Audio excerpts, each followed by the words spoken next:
Kisah Orang Kudus. Hari ini, tanggal 4 Maret. 1. Santo Kasimirus, pengaku iman. Putra kedua Kasimir III, Raja Polandia dan Maharaja Lituania ini. Lahir pada tahun 1461. Keluarganya tergolong saleh dan taat agama. Ibunya, Elizabeth dari Austria, mendidik dia menurut tata cara hidup kerajaan dan hidup Kristiani yang berlaku pada masa itu. Setelah menanjak remaja, pendidikannya diserahkan kepada Yohanes Longinus. Kasimirus berkembang dewasa menjadi seorang putra raja yang berhati mulia, murah hati, sopan dan ramah dalam pergaulan dengan sesamanya. Ia disenangi banyak orang, terutama teman-temannya sebaya. Kecuali itu, pendidikan itu berhasil menanamkan dalam dirinya sikap yang tepat dan terpuji tersemarakan dan kemewahan duniawi. Bahwasannya semua kemewahan dan hormat duniawi itu bersifat sia-sia dan bisa saja menjerumuskan manusia ke dalam keserakahan dan ingat diri. Sikap itu terbukti kebenarannya tatkala ia terlibat dalam suatu perkara politik yang terjadi di kerajaan Hongaria. Banyak bangsawan Hongaria tidak suka akan Matias, rajanya. Mereka datang kepada Kamisirus dan memohon kesediaannya untuk menjadi raja mereka. Kamisirus mengabulkan permohonan itu dan segera berangkat ke Hongaria.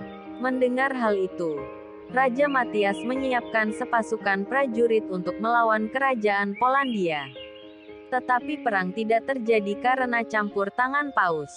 Dengan malu, Pangeran Kamisirus pulang ke Polandia. Peristiwa ini menyadarkan dirinya akan kesia-siaan hormat duniawi.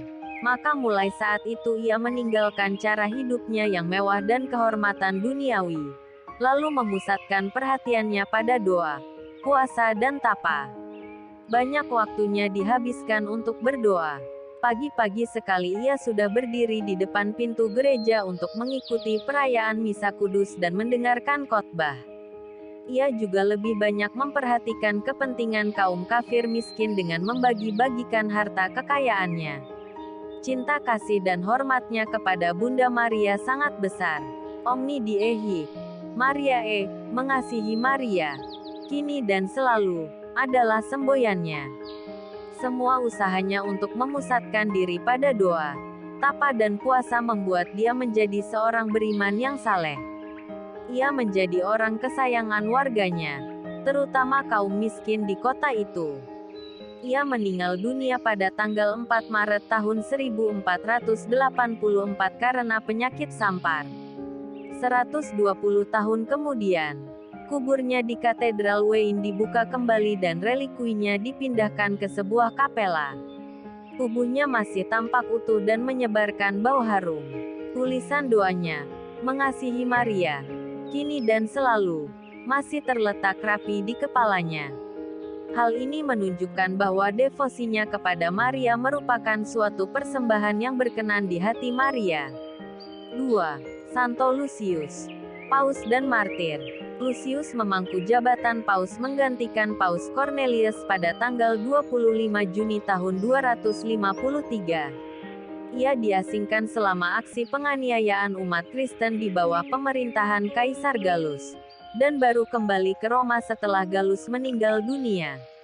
Ketika berada di Roma, ia menerima sepucuk surat dari Santo Cyprianus, uskup Kartago. Di dalamnya Cyprianus memuji keberanian Lucius untuk menghadapi aksi penganiayaan umat. Bersama Cyprianus, Lucius menggalakkan karya karyatif untuk orang-orang Kristen yang dipenjarakan. Bagi orang-orang ini, Paus Lucius menetapkan bahwa setelah menerima pengampunan, mereka harus diberkati dan diperbaharui keanggotaannya dalam gereja.